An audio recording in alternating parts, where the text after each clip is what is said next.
Here, Wassom built. Hey, just wanted to cover a few things. You guys are getting these rings, not buying the whole entire filter base assembly from us. This is a build on from last week that we talked about. Had a great response. We built quite a few of these rings, so everybody should be getting taken care of here in the next couple weeks. I want to show you a few things here that we're going to need to do this. I want to talk a little bit more than just this filter base and putting this on, but also some other precautions we can take to help our sealing ring. So if you want to come up here and take a look here, this is just a standard bottom that does not have a sealing ring on it. And one of the problems also, besides the sealing ring, is that these filters fit a little bit loose, and you can see a gap around here. It's hard to seal them. So there's two ways we can do this. One is we like to use a window. It's a foam. It's called window sealer, or you can get it at Ace Hardware or any of your local hardware stores. It's just a foam strip. What we do is we stick it to the inside edge of our filter, and we take a razor blade and just slice it off. And then what that does is allow this filter to sit in here, and it creates a seal, so it helps seal that dirt off. The other thing you can do is what we did on this top here, the standard dish top, which you will need with these kind of bottoms that we're sending you guys out. And if you can see this edge, it's rolled over. Normally it would have that gap. Well, we usually go around here with rubber mallet and just keep tapping this until it's tucked up tight in the filter.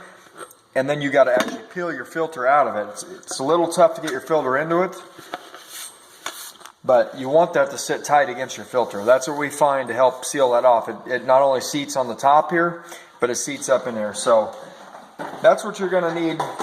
I guess that's just some helpful advice there on that. Someone else had made this bottom, and I just want you guys to know, if you're not buying a bottom from us, or you're not buying a bottom from Speedway, you should know that these rings are made to fit this Speedway number. Speedway number 910-11068. This is not a Speedway. It's pretty loose on there. It would probably work. You could probably tap it out and get it tighter, or if you put enough of this steel weld on there, it'll probably work. But I just want to, I'm not guaranteeing nothing here if you guys don't use these Speedway bottoms. So we've done around 50 of these bottoms assembled, and every one has fit really good. Some a little bit tight, some just barely tap them on. So these are sized for the Speedway bottoms.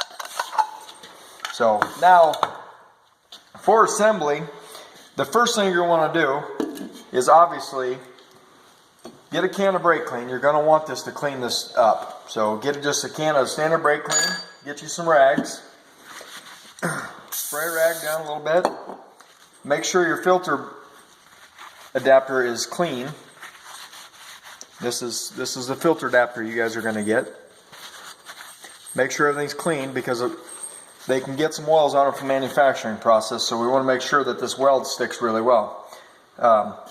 Then take this filter bottom, and what we do, you can either use a scribe or a pick, or we use a filter or a little file, and if you can see that there, scratch. We're scratching diagonal lines into that to help it create a bond to this aluminum. So we'll just go around here and we'll scratch a bunch of lines, just deep gashes at a diagonal or about a 45-degree angle.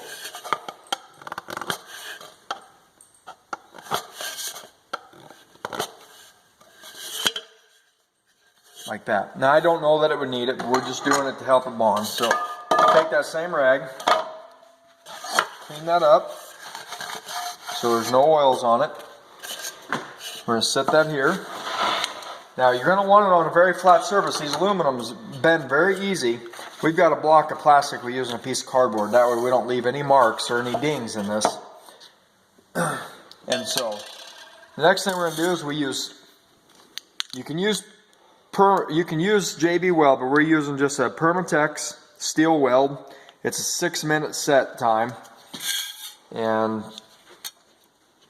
put a little bit out.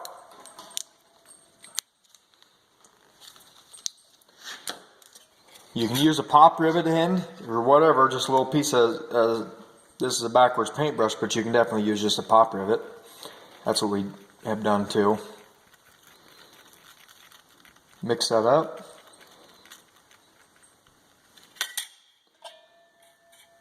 Take your ring.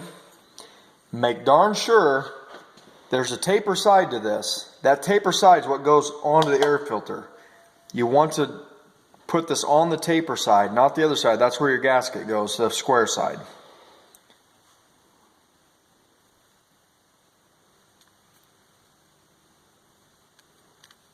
You can put it on. Don't worry about getting too much on because it'll squeeze out. Most of these are going on tight enough with a hammer that we probably wouldn't even need this, but this is just a safety. There's every once in a while when you get these tops, when they spin those and form them, they're spun tops with how they make them. They sometimes get big or small on this neck, so.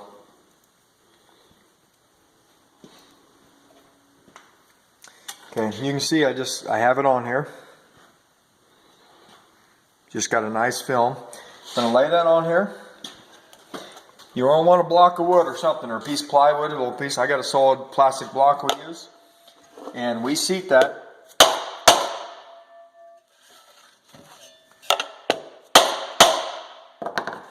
And we make sure that we can't see a gap in here.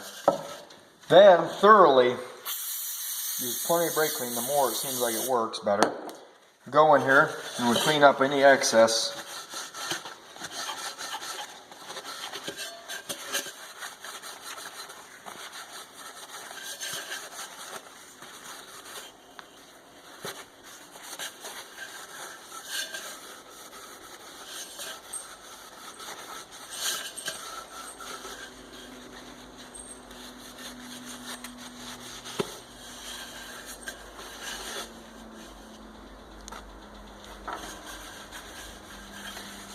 Now, in my mind, it's best if you let that set up and cure. Maybe set it overnight. I know most of you are probably patient as I am. So let that set up and cure. And then the next morning, or the next day, excuse me, you need to go in there. There may be a little bit of a lip here because there's different thickness on that wall of that. So there may be just a little bit here, but just take your die grinder and her, if you have a sanding deal on a Dremel, go in here and try to blend this perfectly straight so it's a nice smooth airflow. And then when you're done, when that's done, for sure we're having a tough time getting these gaskets. They're just a simple oil filter gasket. It comes off the 51061R filter, racing filter. I think there's another number. One's got a drain back, one don't. But it's just a Wix filter gasket, and that baby will just sit in there. You got to kind of compress it. It'll fit in there perfect, just like that. And there's your finished product. Now, if some of you guys, we checked this on a whole bunch of carburetor builder, checked these on a whole bunch of carburetors, and he told me that it fit good. Some of them were real snug, and there were some that it was just about right, or maybe on the loose side. So we did find if you have a carburetor a little too tight on, you might be able to use a CarQuest 85061. That one seemed like it was just a little bit thinner gasket, so it'll do it. And then if you have one that's a little too loose, if you need a thicker gasket, CarQuest makes their cheapest line of filter is a little thicker. Also, I checked the Baldwin, they're a little thicker. So if you need to, you can play around with different filter manufacturers and find one that fits your carburetor real good. You want it so when you put this on your carburetor, it fits really nice and snug on both surfaces. So when it slides on, it's almost, you got to wiggle it on there. So that'll help it seal. Anyway, make sure this is what they're designed for. Speedway 910-11068. And if you guys have any questions, please give us a shout on Facebook or get a hold of me. Thank you.